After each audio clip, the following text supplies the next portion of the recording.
बाबर ने central Asia के एक हिस्से से निकलकर अफगानिस्तान होते हुए भारत में मुसलमानों की सबसे लंबे समय तक चलने वाली मुग़ल सल्तनत की स्थापना की थी।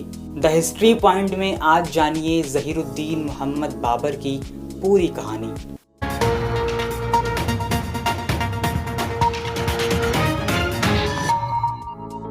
ज़हीरुद्दीन मोहम्मद बाबर मुग़लिया सल्तनत के संस्थापक और पहले शासक थे। इनकी पैदाइश सन 1483 ईस्वी में सेंट्रल एशिया के वर्तमान उज़्बेकिस्तान में हुई थी। बाबर चंगेज़ खान और तैमूर के वंशजों में से थे। यही वजह है कि बाबर में बचपन से ही एक शानदार और बहादुर योद्धा के सारे गुण मौजूद थे। बाबर के पिता उमर शेख मिर्ज़ा फरगना घाटी के शासक थे। बाबर के बचपन में ही उनके पिता की मृत्यु हो गई और लगभग 12 साल की उम्र में ही बाबर को फरगना घाटी का शासक बना दिया गया। बाबर की ताजपोशी से उसके चाचा खुश नहीं थे, इसीलिए उन्होंने कई बार बाबर को गद्दी से हटाने का प्रयास किया, लेकिन बाबर को अपनी नानी दौलत बेगम का समर्थन हासिल था, जिस कारण बाबर अपने सिंहासन को बचाने में कामयाब रहा। बाबर ने अपनी सेना में पड़ रही फूट के बावजूद सन 1497 में समरकंद पर अपना नियंत्रण स्थापित किया, लेकिन इसी बीच बाबर बीमार पड़ गया और इसी का फ़ायदा उठाते हुए विद्रोहियों ने उससे फरगना घाटी को छीन लिया। बाबर जब फरगना घाटी को लेने के लिए आगे बढ़ा तो उसके पीछे समरकंद भी उसके दुश्मनों के हाथ में चला गया। इस तरह अब बाबर के पास ना ही फरगना घाटी बची थी और ना ही समरकंद। फरगना से अपने चंद वफादार सैनिकों के साथ भागने के बाद उसने अगले 3 साल तक अपनी सेना को मजबूत करने पर ध्यान केंद्रित किया। 1504 ईस्वी में बाबर ने हिंद कुश की बर्फीली पहाड़ियों को पार करते हुए काबुल पर कब्जा किया और लगभग 1526 ईस्वी तक छिटपुट बगावतों को झेलते हुए यहाँ सफलतापूर्वक शासन किया। इस बीच 1511 ईस्वी में उसने समरकंद पर आक्रमण करते हुए दोबारा उसे अपने कब्जे में ले लिया। उधर दिल्ली सल्तनत पर खिलजी राजवंश के पतन के बाद अराजकता की स्थिति बनी हुई थी। तैमूर लंग के आक्रमण के बाद सैयदों ने स्थिति का फ़ायदा उठाकर दिल्ली की सत्ता पर कब्जा कर लिया था। बाद में लोदी राजवंश के अफगानों ने सैयदों को हराकर सत्ता हथिया ली थी। बाबर को लगातार भारत के विभिन्न क्षेत्रों के राजाओं से संदेश प्राप्त हो रहे थे, जो बाबर को लोदी राजवंश के खिलाफ युद्ध के लिए आमंत्रित कर रहे थे। कंधार पर कब्जा करने के बाद बाबर ने इब्राहिम लोदी पर आक्रमण कर दिया। पानीपत में लड़ी गई इस लड़ाई को पानीपत के प्रथम युद्ध के नाम से जाना जाता है। इस युद्ध में बाबर की 12,000 की एक सेना के सामने इब्राहिम लोदी की 1 लाख की विशाल सेना थी। यह युद्ध बाबरनामा के अनुसार 21 अप्रैल 1526 ईस्वी को लड़ा गया। बाबर ने इस युद्ध में अपने खास हथियार तोपों और गोला बारूद का उपयोग किया। इससे पहले ये हथियार इब्राहिम लोदी ने देखे भी नहीं थे। तोपों की आवाज़ से लोदी सेना के हाथी बेकाबू हो गए और अपने ही सैनिकों को रौंदने लगे। बाबर शक्ति की बजाय रणनीतियों पर अधिक गौर करता था।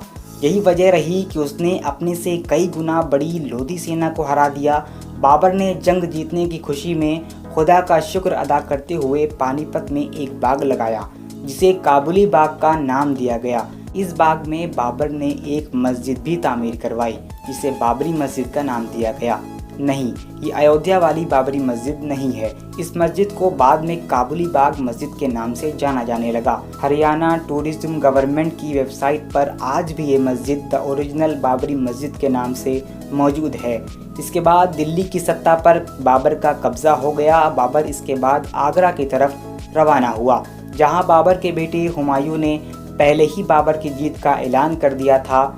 हालांकि आगरा का किला और शाही खजाना अभी भी लोदी खानदान के पास ही था, जिसे इब्राहिम लोदी की मां लीड कर रही थी।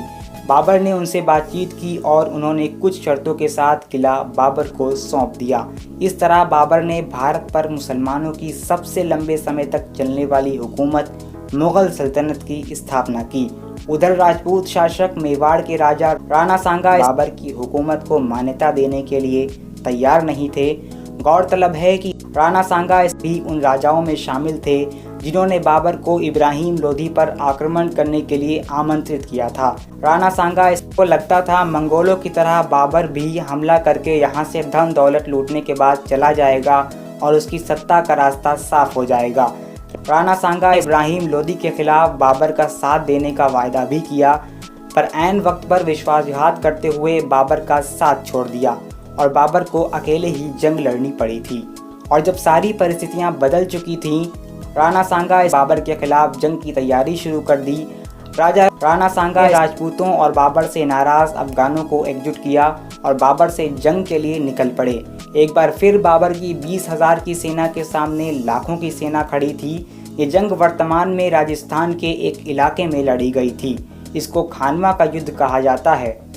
बाबर ने अपनी सेना का मनोबल बढ़ाने के लिए युद्ध क्षेत्र में ही खुदा से ये मन्नत मानी, अगर वो ये युद्ध जीत जाता है तो वो अपने लोगों पर लगने वाले कर को माफ़ कर देगा और कभी शराब नहीं पिएगा। इस युद्ध में एक बार फिर बाबर ने अपनी रणनीतिक सूझबूझ का परिचय दिया और राणा सांगा की विशाल सेना को करारी शिकस्त दी। इस युद्ध में राणा सांगा बुरी तरह जख्मी हुआ और भाग खड़ा हुआ। बाबर ने भी उसका पीछा करने के बजाय वापस आगरा का रुख कर लिया। राणा सांगा इसके बाद भी बाबर से बदला लेने के लिए सोचता रहा, लेकिन 1 साल बाद अचानक राणा सांगा की मौत हो गई। राणा सांगा की मौत के बाद बाबर का रास्ता साफ हो चुका था। अब बाबर आराम से अपना शासन चला रहा था, लेकिन ठीक 2 साल बाद 1530 में बाबर की एक बीमारी से मौत हो गई। बाबर की मौत से एक दिलचस्प आध्यात्मिक कहानी जुड़ी हुई है। कहा जाता है बाबर अपने बेटे हुमायूं से बहुत प्यार करता था। एक बार हुमायूं को एक गंभीर बीमारी लग गई। बाबर ने अल्लाह से ये दुआ मांगी कि हुमायूं की बीमारी उसे लग जाए और उसका बेटा स्वस्थ हो जाए। इसके बाद हुमायूं तो ठीक हो गया, लेकिन बाबर उस बीमारी से पीड़ित हो गया और इसी से इंतकाल कर गया। बाबर की वसीयत के अनुसार उसे काबुल में दफना दिया गया।